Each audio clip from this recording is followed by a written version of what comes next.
Capítulo 1. A vocação intelectual. 1. O intelectual é um consagrado. Falar de vocação é referir-se àqueles que pretendem fazer do trabalho intelectual sua própria vida, tanto os que têm todo o seu tempo para dedicar ao estudo, como os que, empenhados em suas ocupações profissionais, reservam para si, como feliz suplemento e recompensa, o desenvolvimento profundo do espírito. Digo profundo para descartar a ideia de um verniz superficial. Uma vocação não se satisfaz com vagas leituras e pequenos trabalhos dispersos. Exige penetração e continuidade, um esforço metódico que vise uma plenitude que corresponda ao apelo do espírito e aos recursos que ele nos quis comunicar.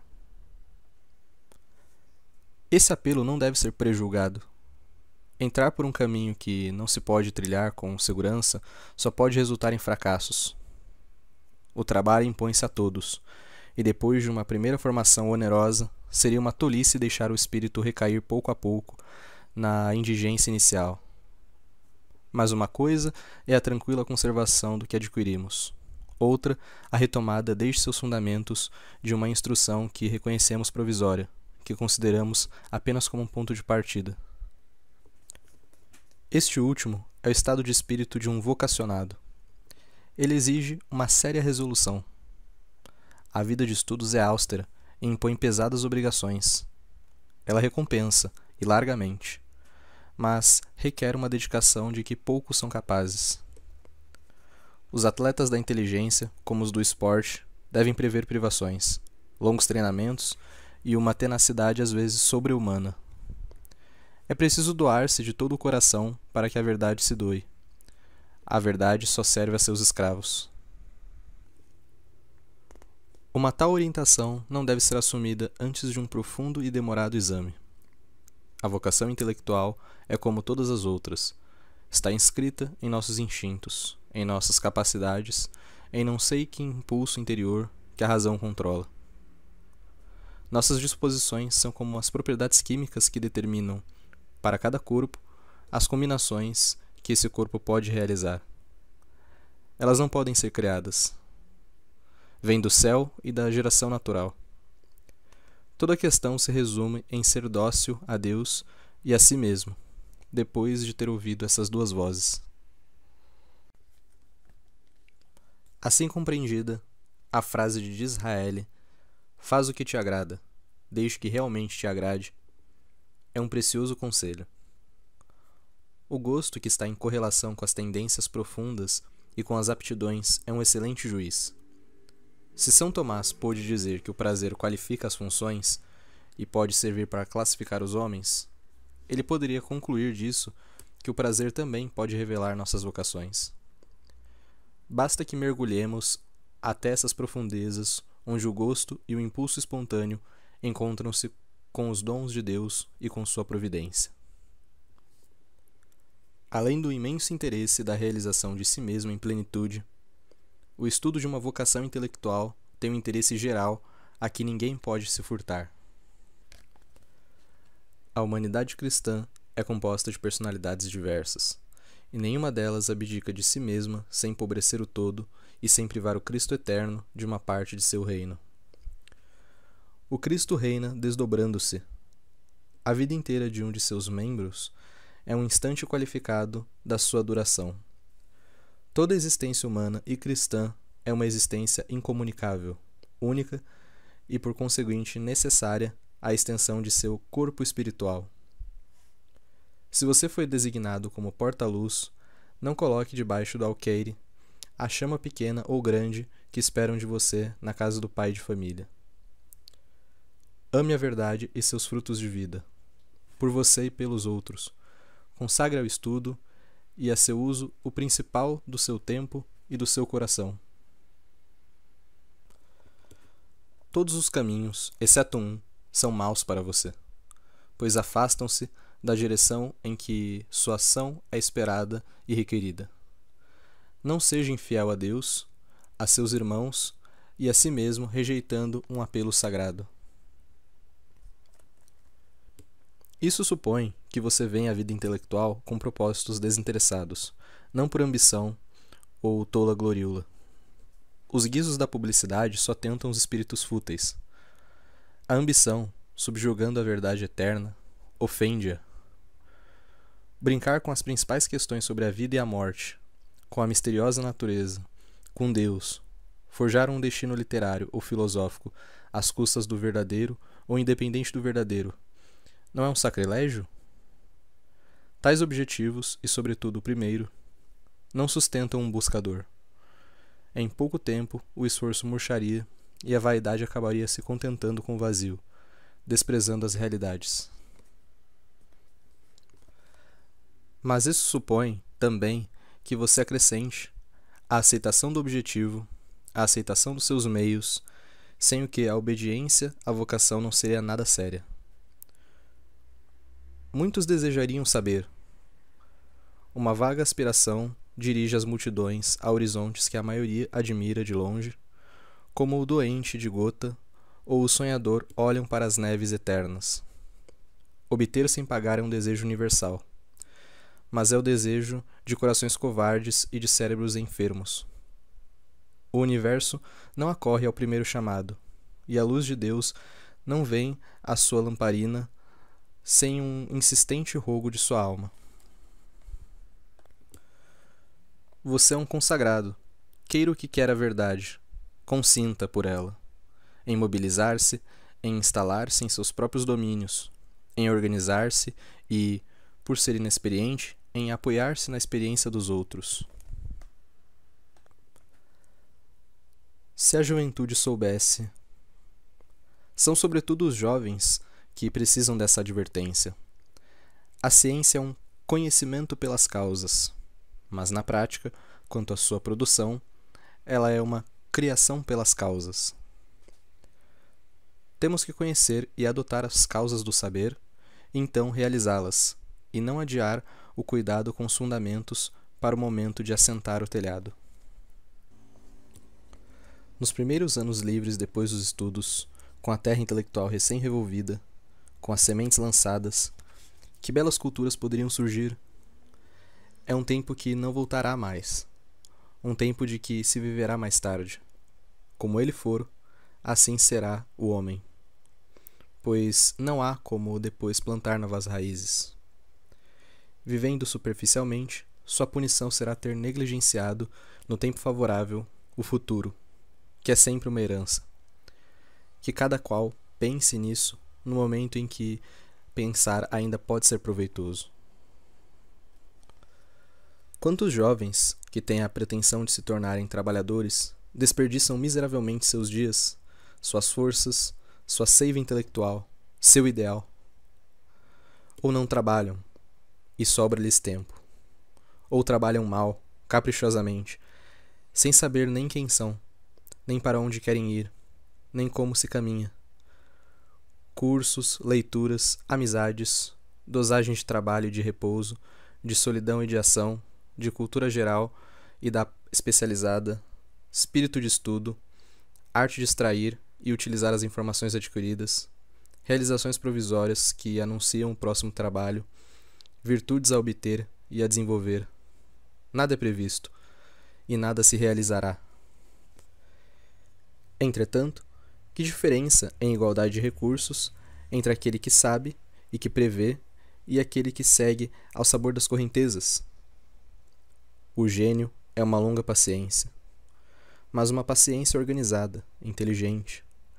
Não é preciso ter faculdades extraordinárias para realizar uma obra. Basta uma simples superioridade. O resto é dado pela energia e por sua judiciosa aplicação. É como se dá com um trabalhador probo, econômico e fiel à sua tarefa. Ele a cumpre, enquanto o inventor é muitas vezes um fracassado e amargurado. O que disse vale para todos. Aplico-o, entretanto, especialmente àqueles que sabem que dispõem apenas de uma parte de sua vida, a menor, para se dedicar aos trabalhos da inteligência.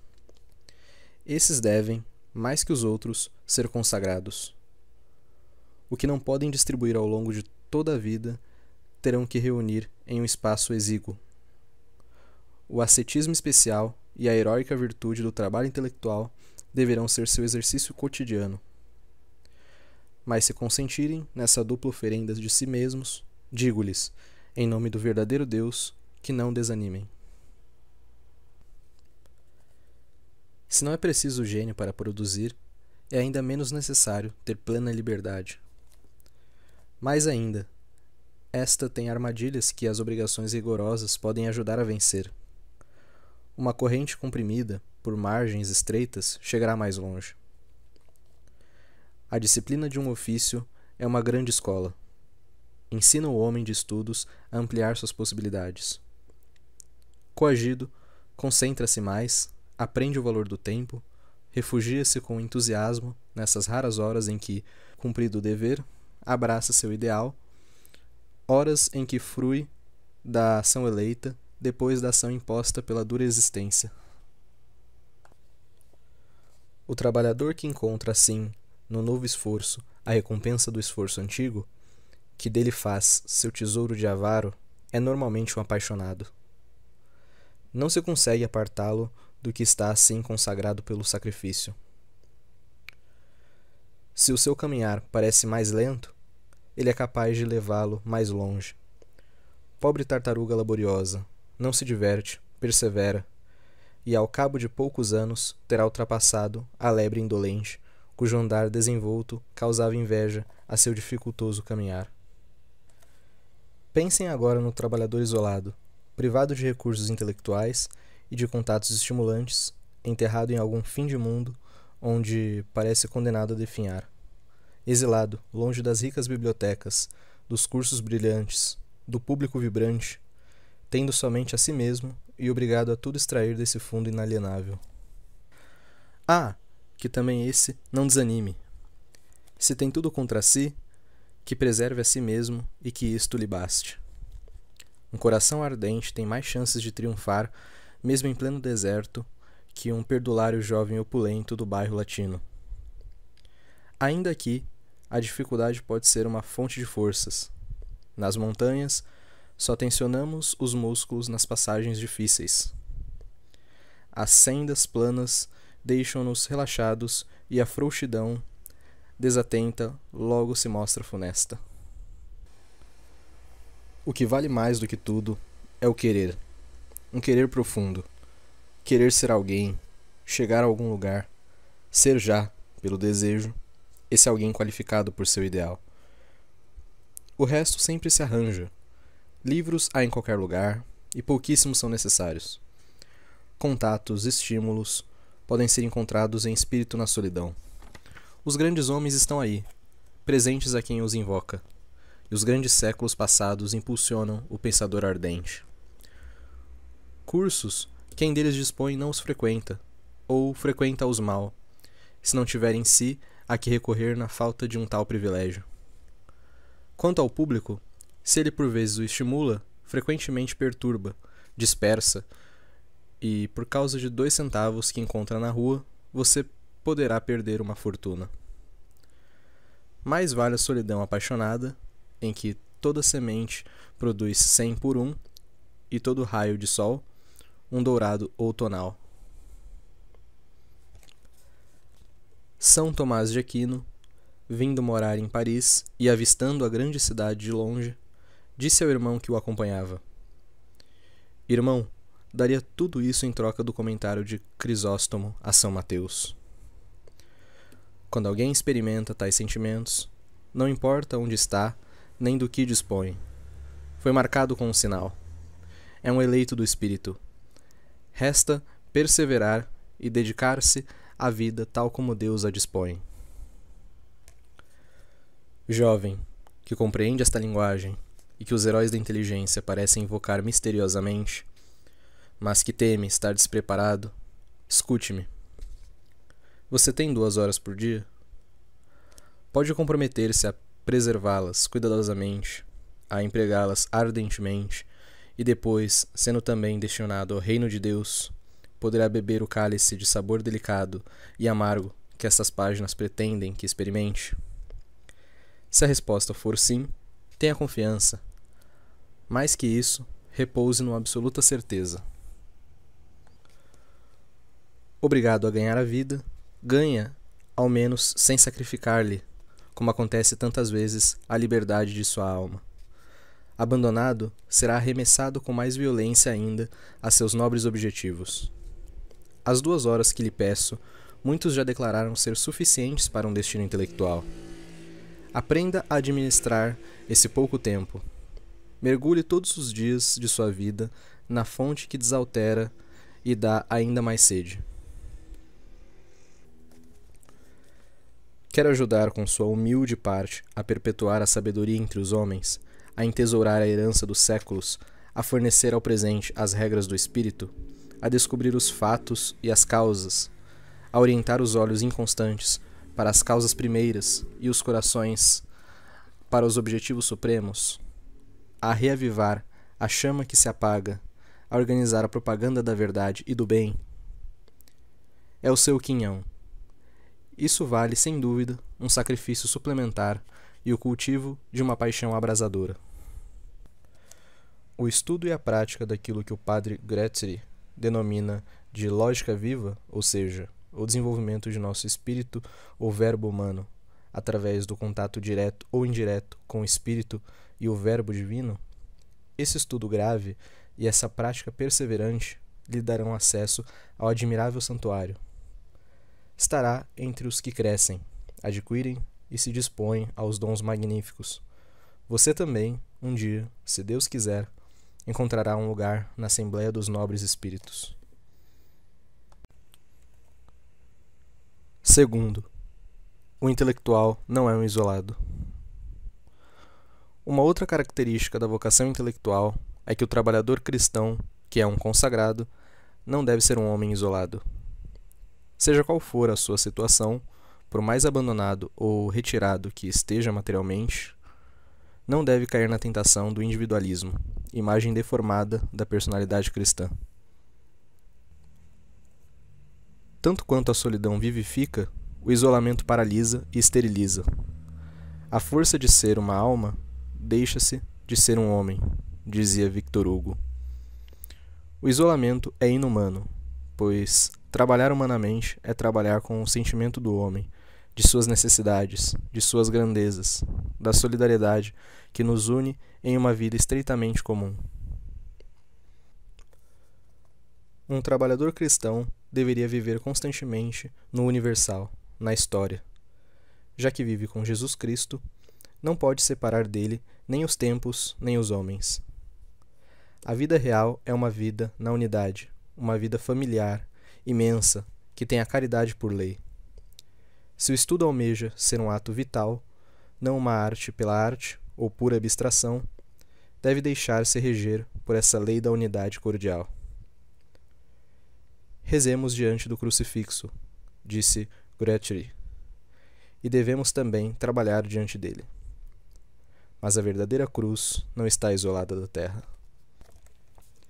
Um verdadeiro cristão terá sempre diante dos olhos a imagem desse globo onde a cruz está plantada, onde os pobres seres humanos erram e sofrem, e onde o sangue redentor, em numerosos filetes, corre ao seu encontro. A claridade que ele possui reveste-o de um sacerdócio. O que procura adquirir é uma promessa implícita de um dom. Toda verdade é prática. A mais abstrata na aparência, a mais elevada, é também a mais prática. Toda verdade é vida, orientação, caminho para a finalidade do homem. Por isso Jesus Cristo disse, como única afirmação, Eu sou o caminho, a verdade e a vida. Trabalhe sempre em espírito de serviço, como diz o Evangelho. Ouça o gênero humano fremir ao seu redor. Distinga estes ou aqueles indivíduos ou grupos de que conheceis a indigência. Descubra o que pode arrancá-los da noite, enobrecê-los, o que, de perto ou de longe, salva-os. As únicas verdades santas são as verdades redentoras, e é tanto sobre nosso trabalho como sobre tudo o mais que o apóstolo afirma: a vontade de Deus é que sejais santos. Jesus Cristo precisa de nosso espírito para a sua obra, como precisava, sobre a terra, de seu próprio espírito humano. Ele partiu, nós o continuamos. Temos essa incomensurável honra. Somos seus membros e, portanto, participamos de seu espírito e, portanto, somos seus cooperadores. Ele age por nós no exterior e por seu espírito inspirador no nosso interior, como quando vivia, agia no exterior por sua voz e no interior por sua graça. Sendo nosso trabalho necessário para essa ação, trabalhemos como Jesus meditava, bebendo como ele, nas águas do Pai, a fim de compartilhá-las.